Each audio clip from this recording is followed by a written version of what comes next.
Pemirsa, jumpa lagi dalam Zooming with Primus. Hari ini kita berdiskusi tentang melindungi dana nasabah bank. Telah bersama kita 3 narasumber. Pertama, Pak Didik Madiono, anggota Dewan Komisioner Lembaga Penjaminan Simpanan (LPS).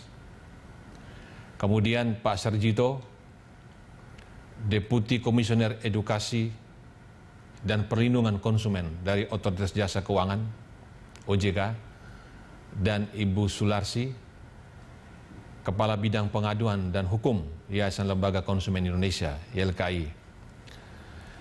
Kita tahu bahwa luar biasa regulasi yang mengatur perbankan. Mungkin dari semua industri yang ada di Indonesia, itu perbankan itu adalah industri yang high regulated. Tapi masih terjadi kasus yang membuat nasabah dirugikan menyangkut keamanan dana. Tiba-tiba dana mereka di tabungan mereka menurun. Nah, ini terjadi makin banyak di era digital. Kita tahu dengan kemajuan digital, transaksi digital meningkat. Banyak sekali kegiatan transaksi lewat smartphone, handphone. Jadi ada hubungan antara nomor handphone kita dan nomor rekening. Begitu tahu identitas kita, orang dengan kemampuan untuk melakukan kejahatan bisa mengakses account kita di bank dan membobol dana kita. Nah, kita coba melihat petanya, laporan masyarakat. Mungkin kita mulai dulu dari yang mewakili masyarakat, yaitu YLKI, Ibu Sularsi. Ibu Sularsi, apa laporan yang diterima YLKI dari masyarakat sehubungan dengan perlindungan dana nasabah? Silakan, Bu. Ya, terima kasih Mas Bro. Selamat siang Bapak pemirsa. Bahwa terkait dengan pengaduan yang masuk ke YLKI, memang saat ini yang paling didominasi adalah pinjaman online. Tapi kalau kami bisa menyampaikan bahwa jasa keuangan itu adalah sangat mendominasi. Hampir 60% itu masih didominasi oleh jasa keuangan. Nah, salah satunya adalah dengan perbankan, asuransi, kemudian ada leasing. Nah, untuk perbankan, mayoritas pengaduan yang disampaikan konsumen adalah satu adalah debt, karena tidak mampu melakukan pembayaran karena kreditnya. Kemudian yang kedua adalah terkait dengan fraud. Nah, ini salah satunya yang sering terjadi adalah di era digital, masyarakat karena memang literasinya sangat minim, tidak atau belum memahami bagaimana menggunakan transaksi secara elektronik tadi. Ini yang juga menjadi suatu permasalahan tersendiri. Makanya ini juga kami mengharapkan edukasi terkait dengan literasi bagaimana melakukan suatu transaksi, karena bank menyampaikan bahwa segala sesuatu adalah dengan mudah melakukan suatu transaksi. Tetapi di sisi lain adalah bagaimana produk perbankan ini adalah secure untuk customer-nya. Artinya ada jaminan keamanan, mudah untuk membuka rekening, mudah untuk melakukan suatu transaksi, semua serba digital. Pertanyaannya adalah bagaimana terkait dengan sekuritasnya, security-nya seperti apa. Kemudian yang kedua adalah dari sisi literasi untuk sisi konsumennya sendiri, gitu. Nah, ini yang sering terjadi, yang ini kami tangani baik di YLKI maupun yang kami menangani di SK. Begitu, Mas. Ya, ada nggak data laporan yang khusus tentang pembobolan dana nasabah ya rekening mereka turun begitu, seperti beberapa kasus yang mengemuka ya? Ada yang sudah masuk pengadilan? Ada. Tidak? Ya. Kalau untuk yang ke pengadilan memang kita belum, tapi pernah ada kasus pengaduan, tahunnya saya lupa, itu kasus yang pertama adalah penggunaan kartu kredit tapi pemakaiannya adalah ada di Australia. Dan itu masuk sampai ke pengadilan.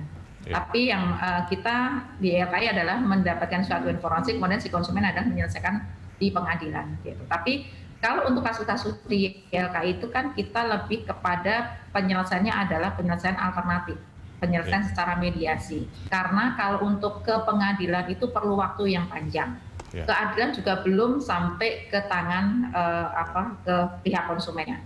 Kemudian yang kedua terkait dengan perbankan ini, mungkin kami juga sampaikan khususnya untuk kartu kredit bahwa ketika terjadi fraud, maka yang menjadi permasalahan adalah bahwa jawaban pihak bank mengatakan bahwa oh ini sudah dilakukan sah.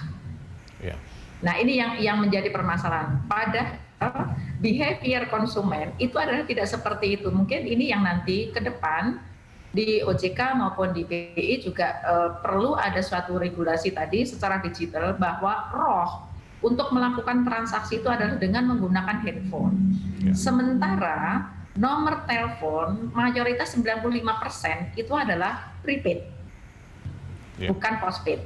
Nah, perlu ada suatu regulasi juga secara reguler untuk melakukan suatu update data, khususnya adalah nomor telepon yang dipakai oleh si konsumen ketika melakukan suatu mendaftar ke perbankan. Nah, ini ada sangat penting untuk menghindari adanya suatu fraud yang tadi. Gitu. Baik Pak Sularsi, Bu Sularsi, saya ke Pak Sergito dari OJK.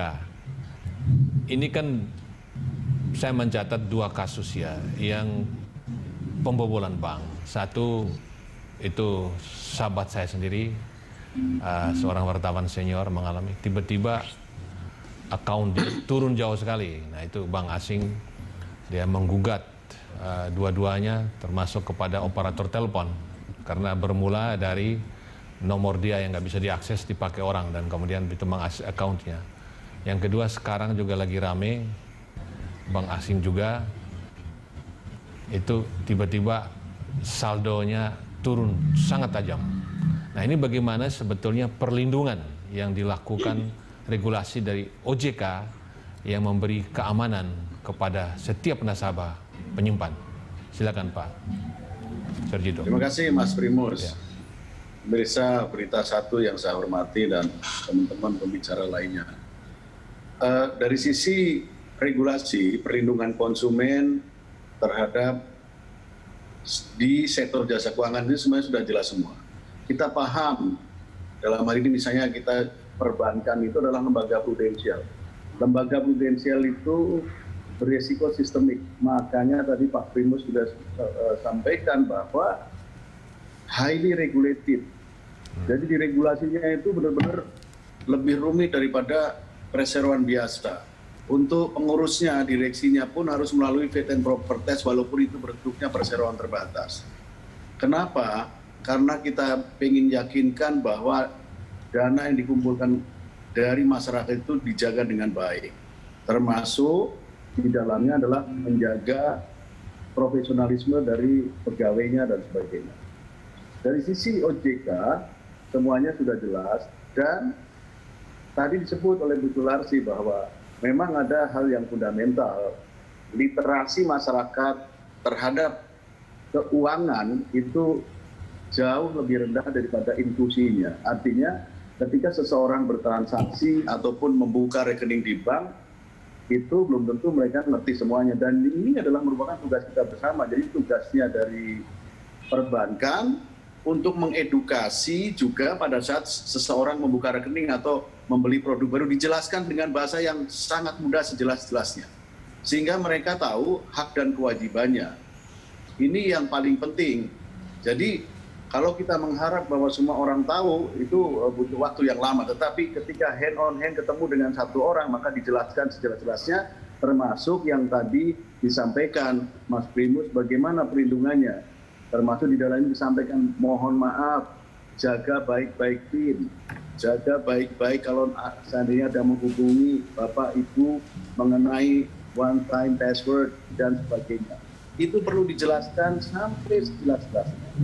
Lebih baik nasabah itu menjadi sangat konservatif daripada sangat mudah, sehingga memang dengan era digital yang serba mudah, akhirnya menjadi serba mudah termasuk pelaku kejahatan di sektor jasa keuangan. Oleh karena itu, kita butuh bersama-sama untuk mengedukasi konsumen dan masyarakat, dan juga dari penyedia jasa keuangan dalam hal ini perbankan, benar-benar memperhatikan bahwa kepentingan konsumen merupakan kepentingan dari perbankan itu sendiri. Pada dasarnya, kalau tadi disebut ada 2 kasus misalnya, kasus Pak Ilham Bintang ini menjadi sangat unik.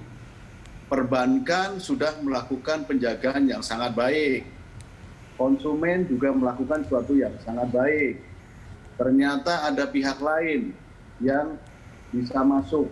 Jadi ada ketidakhati-hatian bisa terjadi, adalah kelalaian dan kecerobohan konsumen bisa. Atau pihak perbankan tidak punya sistem security yang baik. Nah ini mereka berlomba-lomba, tentu saja ada standar yang sudah ditentukan. Nah tapi bagaimana dengan apabila itu dicuri oleh pihak lain yang dua-duanya misalnya tidak merasa bersalah atau tidak lalai dan tidak ceroboh.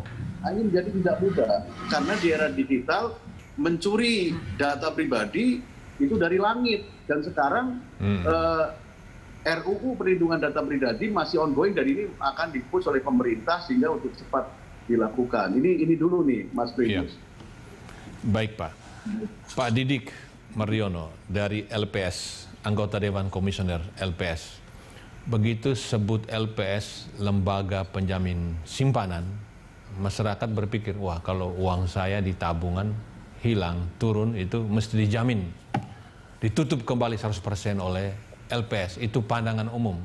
Sebetulnya bagaimana, apa saja coverage yang dijamin ya oleh LPS? Ya, terima kasih Pak Primus dan selamat siang. Assalamualaikum warahmatullahi wabarakatuh. Mas Asito Blansi dan pemirsa Berita Satu yang saya hormati. Mungkin saya diizinkan untuk menayangkan slide ya supaya memperjelas supaya masyarakat juga semakin jelas Pak Primus ya.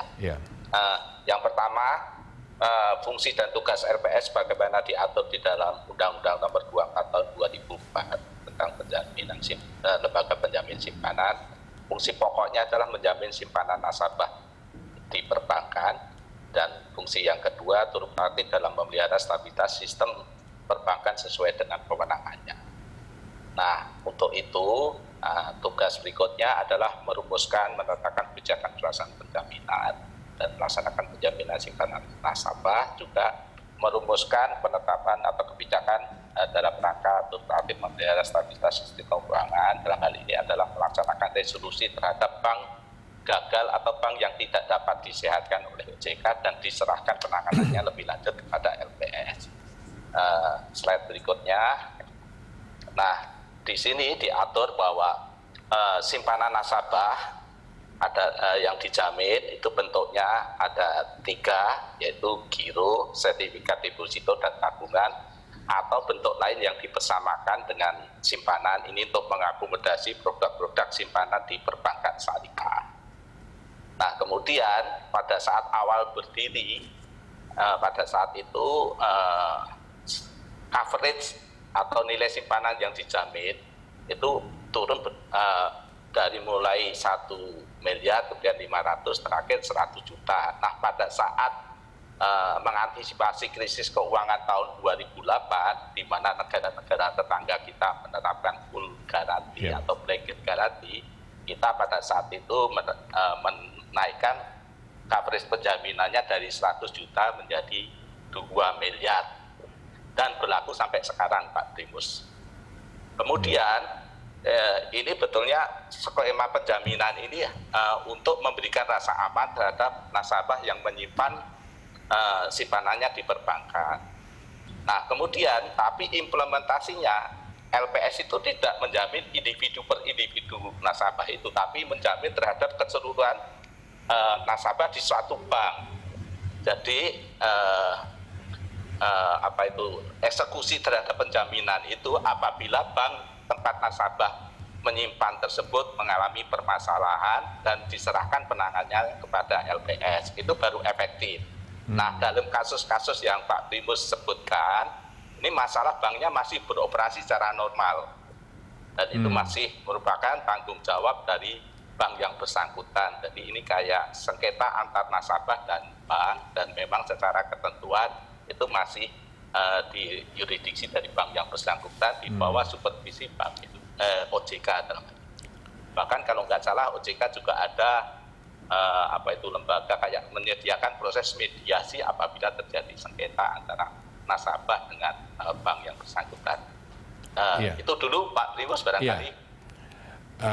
Pemirsa, walaupun tadi dijelaskan oleh Pak Didik bahwa LPS itu menjamin dana masyarakat ada di bank dalam situasi tertentu, bukan individu perbankan, tetapi saya yakin para nasabah ingin tahu apa benar kalau dana saya dibobol itu memang tidak bisa dijamin oleh LPS.